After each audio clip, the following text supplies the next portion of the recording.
for such a warm welcome. It's so nice to see so many friendly faces of people that you don't actually know, but who are the reason that I've spoken out, because your families are just as important as mine. It's that simple. So my story really as an undertaker, I've been an undertaker. First of all, let me introduce myself. So my name's John O'Looney. I'm not a great name, but one to remember. I've been an undertaker for around 15 years now. 10 of those were spent working for one of the big funeral providers, Co-op Funeral Care. The first 5 years was really good, and then the bank collapsed, and they brought the money men in, and it was all about squeezing you guys for as much money as they possibly could. I wasn't happy working like that, so I left and set up on my own 5 years ago, and I've been working for myself now for 5 years. In November of 2019, I had a family that came to see me. We'd lost a loved one in the neighbouring borough of Northampton, based in Milton Keynes.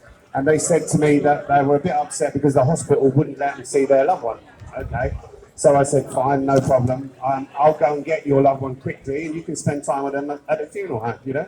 Because it's all about treating people the way you would want to be treated, isn't it? You know, well, people are just mirrors. So much like a mirror, if you look into that mirror, what do you get? Exactly what you give, you know, so that's the kind of template that we work on. So I picked this deceased up, and I couldn't help but ask the mortuary staff while I was in Northampton General, you know, why wouldn't you let this family see their loved one? And they opened the viewing room door, and for those of you who are not aware, if you're fortunate enough to not be aware, there's a viewing room always attached to a mortuary, so that people can go in and see a loved one, and they pass away on the ward, they bring them down, and you can kind of see them at rest, you know. But they opened the door, and lo and behold, it had this big kind of inflatable tent thing in it. Can I put my coffee down? Thanks, buddy.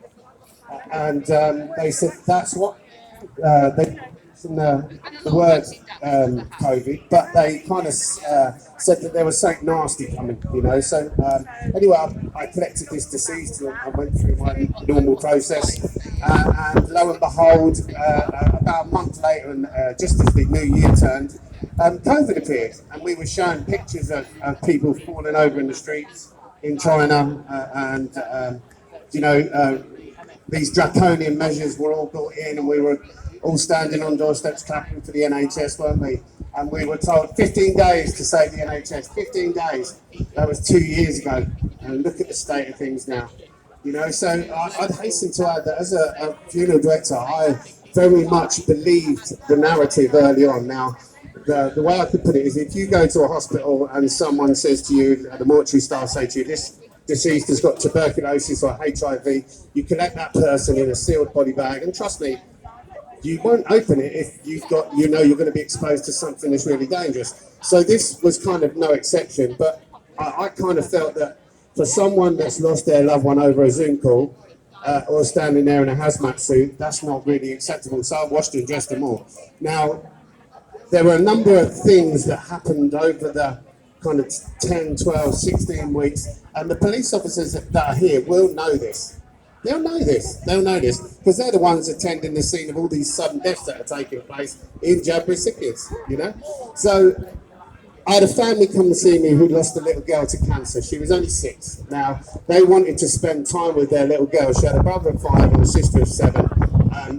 You know, how can I tell them, no, you can't, you know? Because this is at a time when all the other funeral directors were taking coffins down to the hospital and picking people up straight in the coffin and sealed. And if you were lucky, you get the clothes laid on top. You know, that's not taking care of people. That's not treating people with the same respect that you want for your family, is it? Do you know? So I washed and dressed them, embalmed this little girl, and gave them the time. And I kind of thought, do you know what? If I can do that for them, I can do it for everyone. And that's what I've done the whole way through. It's a miracle I'm alive, surely. So